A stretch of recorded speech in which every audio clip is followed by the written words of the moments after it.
who look at Bitcoin price are expecting a correction into the low 90s, high 80s, and then a return to growth, ending somewhere approaching 200,000 by the end of next year. Bitcoinzilla stands out with its simplicity and clarity. We've crafted an experience that anyone can dive into, whether you're a crypto expert or just a new to the crypto world. Now guess who keeps his eye on us? The author of best-selling book Rich Dad Poor Dad, Robert Kiyosaki.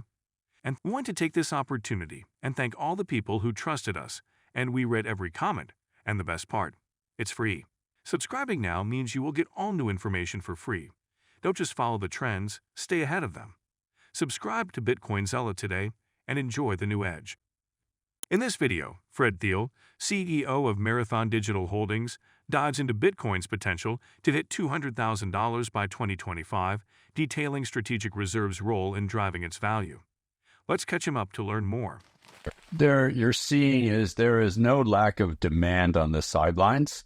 What you're seeing, though, is very prudent buyers. You had, as of a few weeks ago, every single Bitcoin in existence was in profit. When you had Bitcoin at $108,000, every single Bitcoin anybody held, no matter what price they paid for it, it was either break even or in profit. And if you think about back in August, when we did our first convert to buy Bitcoin in this year, we ended up doing 3 of them. Bitcoin was at 55,000. And here you are at 108,000. That's almost 100% profit.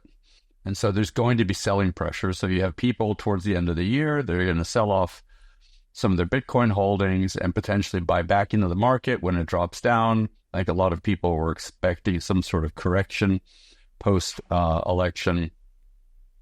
It seems that, everything that the administration is saying today, tends to indicate that they're going to follow through on their commitments regarding Bitcoin and strategic reserve, et cetera. So I think what you're seeing is some opportunistic selling. And as we come around to the beginning of the year, post-inauguration, when things start actually get put in place, we'll start seeing it run again. I think the majority of the people who look at Bitcoin price are expecting a correction into the low 90s, high 80s, and then a return to growth, ending somewhere approaching 200,000 by the end of next year. I think that's a pretty valid scenario, just based on the demand that we're seeing kind of on the sidelines. If a strategic reserve is announced, that'll drive a relatively big push. If other countries start announcing reserves, again, there's a finite supply of Bitcoin, right? There are only 21 million Bitcoin that will ever exist. 20 million more or less have been mined. And of that, maybe 4 million are in wallets that either have keys that are lost or inaccessible for other reasons, or just won't move, 1 million of which is in the Satoshi wallet itself. So there's not a lot of Bitcoin to go around. And, if countries want to have 500,000 Bitcoin or, equivalent, 500,000 Bitcoin, you think about it, that's roughly what MicroStrategy has, right? So now you're talking roughly, $50 billion of Bitcoin. That's not a very big reserve for a country. And so you start adding up those demands on supply, and it's a big number. And then you look at pension funds that want to put 1% or 2% into Bitcoin, and you see the growth of the ETFs. The Bitcoin ETFs in 12 months have grown to have more assets under management than a gold ETF. Bitcoin closed out 2024 trading in a precarious range, with its price action described as stuck in a void between liquidity. After falling to $91,500 on December 30, bulls rallied to defend the $94,000 level, a critical threshold in preventing further downside. Analysts highlighted this level as pivotal in maintaining Bitcoin's current range between $92,000 and $100,000, with sellers and margin shorts continuing to dominate price movement into year-end. The December 31 rally to $96,250 showcased an effort to negate the bearish head and shoulders pattern forming on the daily chart. The chart's neckline sits near $94,000, and a failure to hold this zone could send Bitcoin tumbling toward a downside target between $80,000 and $76,000. Market dynamics remain tense as sellers cap rallies toward range highs, while key support levels absorb bids. Notably, increased buy volumes in perpetual futures markets hint at bullish attempts to reclaim momentum, though spot selling still prevails. Market technician Axel Kibar emphasized that $100,000 is the pattern negation point, with a breakout above confirming the head and shoulders failure.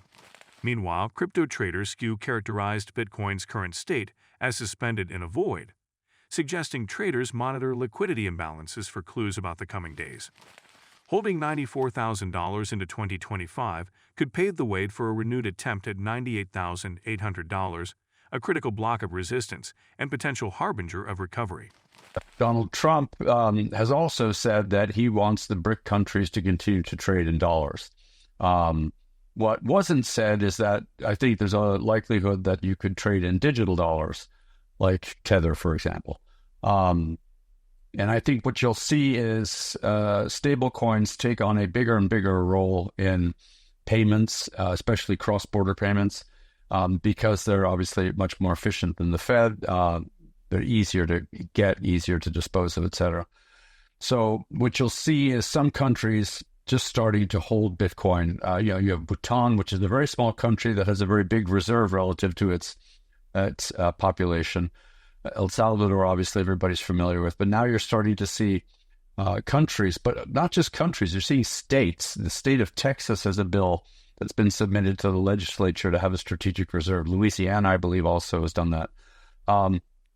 So you're now seeing more and more states looking at this as being a valid thing. You're seeing commercial banks refinancing commercial building loans where they put a strip of Bitcoin as a way to essentially balance for volatility, because from a risk-adjusted perspective, if you have 2% of Bitcoin in a portfolio or in a basket that makes up a loan, you can dramatically positively impact the return potentially, which can offset some volatility risk in the value of the underlying commercial asset that you're refinancing. So I think we're starting to really see Bitcoin come into the financial system. You're starting to see Bitcoin derivative instruments starting to happen.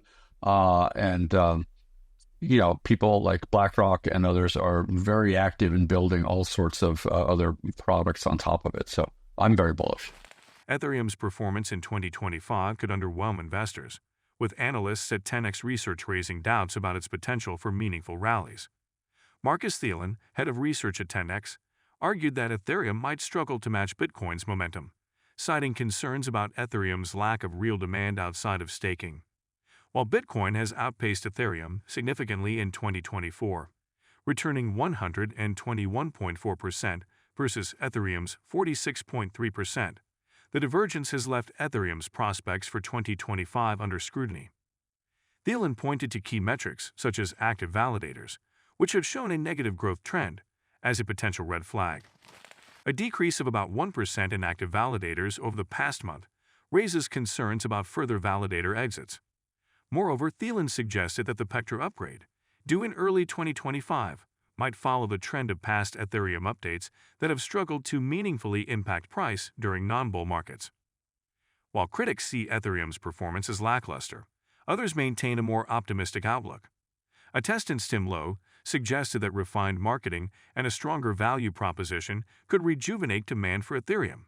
Meanwhile, crypto analysts like Michael van de Poppe highlighted Ethereum's potential to break out relative to Bitcoin in early 2025, with the Ethereum/BTC ratio showing signs of strength.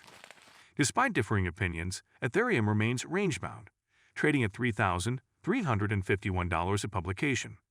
Whether Ethereum can defy skepticism and deliver strong returns in 2025 remains an open question, but its ability to adapt and capture market interest will likely be tested in the coming months. And do not forget to subscribe to Bitcoin Seller. The most important news will reach your inbox on a daily basis and for free. I do not know why you have not subscribed yet. If you like the video, give it a thumbs up and subscribe for more daily updates. Remember, knowledge is power, and we're here to empower you on your financial journey. Until next time, happy investing.